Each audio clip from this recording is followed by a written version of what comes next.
In this lecture, we are going to discuss theories of failures related to brittle materials. For brittle materials, we use two other theories.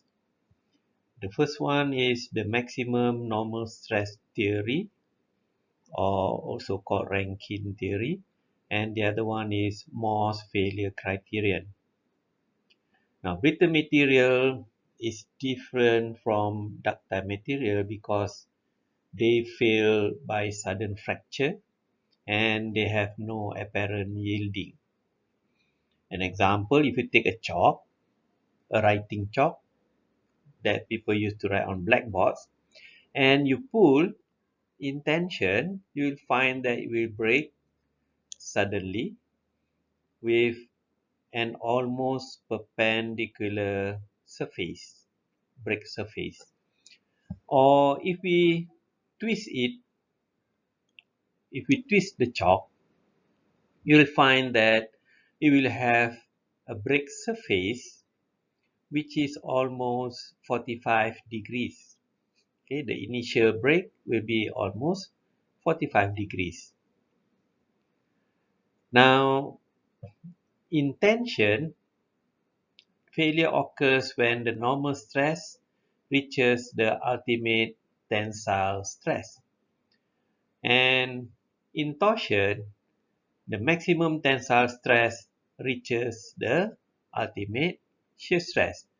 So in torsion, pure torsion, we have principal stress at 45 degrees to the axis. So the maximum normal stress theory says a brittle material will fail when the maximum principal stress, sigma 1, in the material reaches a limiting value equal to the ultimate normal stress for the material under simple tension. So in other words, when sigma 1 reaches the ultimate stress for the same material, then it will fail. Okay?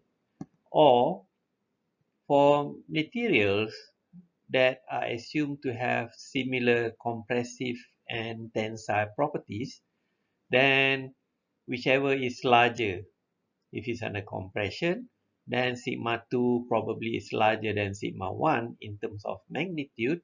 And when that reaches the ultimate normal stress, then it is considered to fail.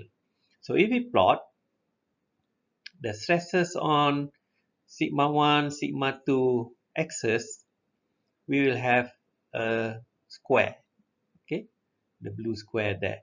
And so if we apply sigma 1 and sigma 2, as long as they are within the blue region, then they do not fail.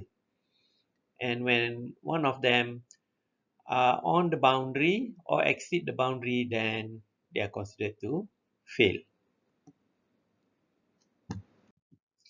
However, brittle materials are normally not perfect.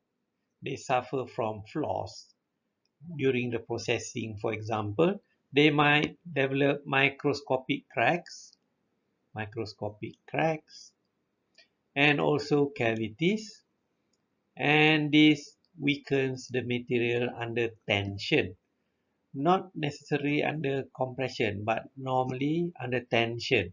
Because what happens is, under tension, these flaws will create stress concentration points.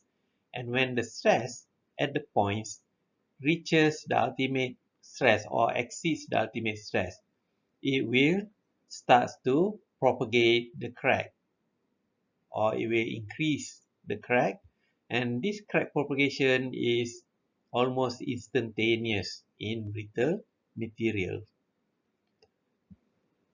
So the maximum stress criterion then states that failure occurs when the maximum normal or principal stress reaches either the uniaxial tension strength or the uniaxial compression strength, or the ultimate strength. Okay, so for plane stress, then, because normally brittle materials are stronger under compression and weaker under tension, therefore the ultimate stress under compression is higher than ultimate stress under tension.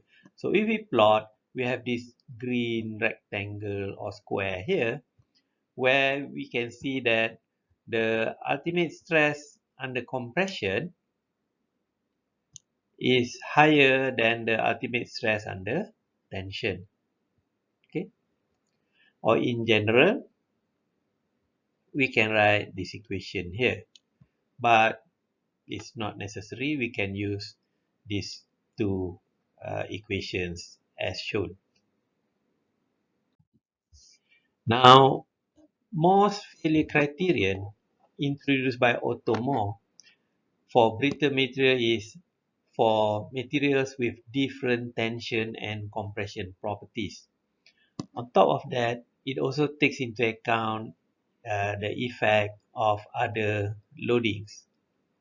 So for Morse, it uses Morse circle to predict failure of the material. So to do this, first we need to do 3 tests on the material. So first is a uniaxial tensile test to get the ultimate tensile strength. Then we do a uniaxial compressive stress to get the ultimate tensile stress under compression. And finally, we do a pure torsion test so that we can get the ultimate shear stress. Now, using the results from the 3 experiments, then we can draw these 3 circles here. This is for tensile, this circle is for compression, and the third one is for the shear stress due to torsion.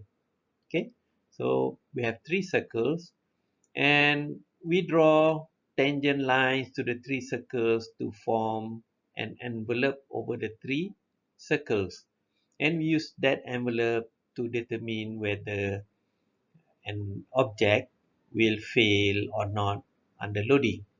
So if we draw more circle for the object, for an element, the critical element in the object, as long as the circle stays within the boundary, blue boundary, then we consider that it is not failing. Okay, so it is safe.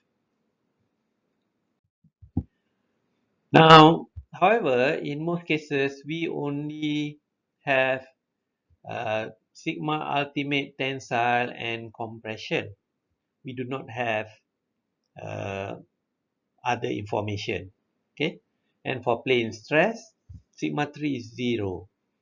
Therefore, if we use Moore's original theorem, we will find that we'll have a curve in the second and the fourth quadrant.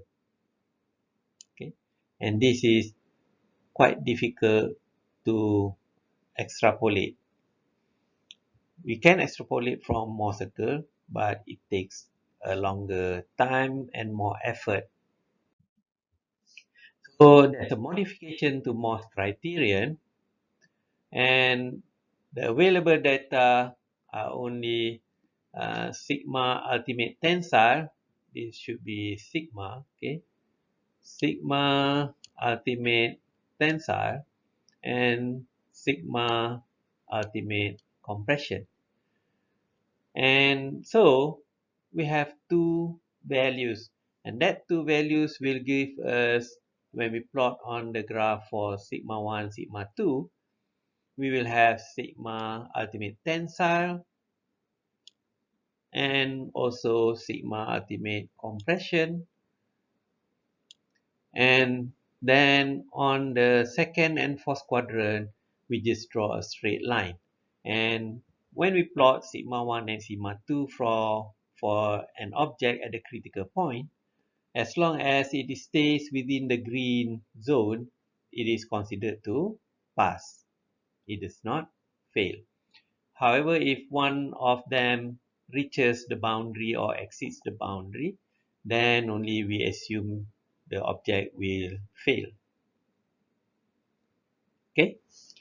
However, both the theorem that we have seen for brittle materials, they can be used to predict failure of brittle materials, but their usefulness is very limited for brittle materials due to stress concentration effects under tension.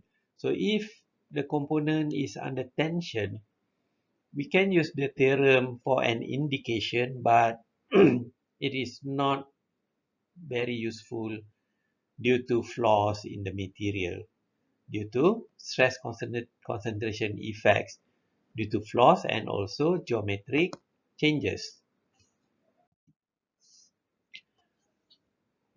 So depends on the principal stresses.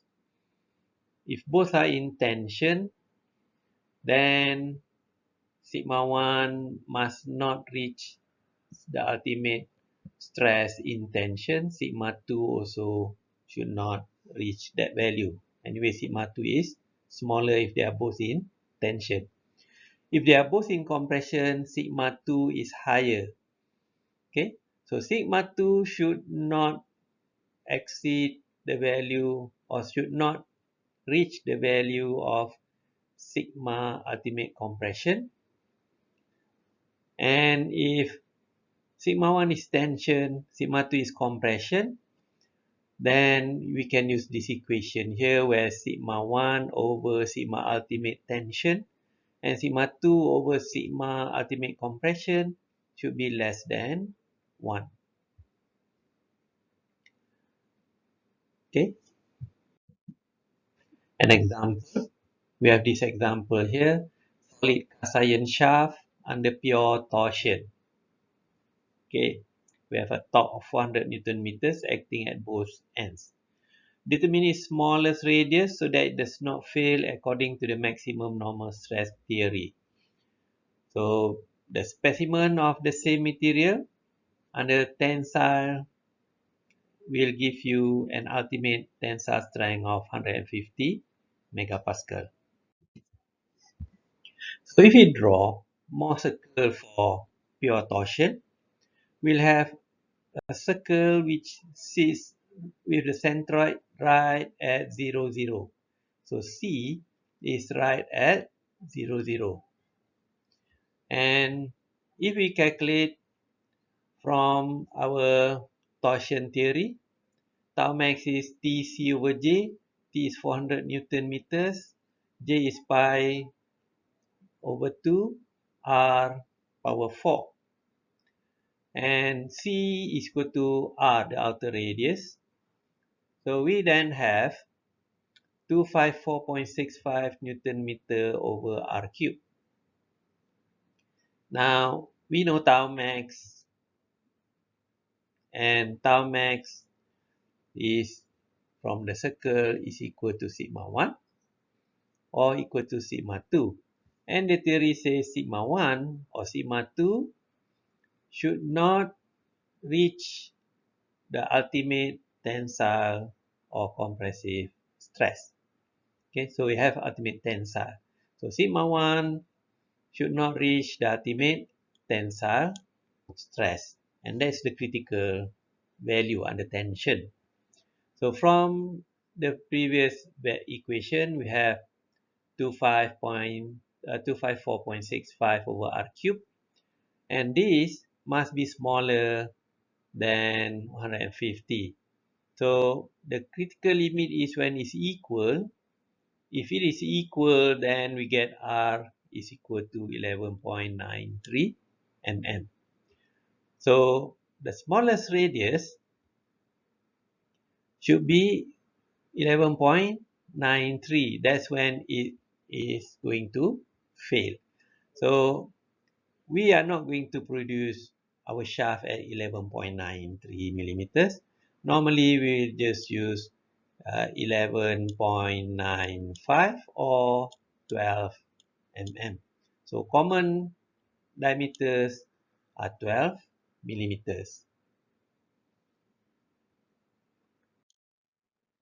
Another example, if you use the shaft, okay, we have a cantilever shaft here. This shaft is under torsion and axial loading. So we have axial load 15 kilonewtons and torsion of 3.25 kilonewton centimeters. So you can change that to kilonewton meters. Sigma yield is given as 360 megapascal. And we have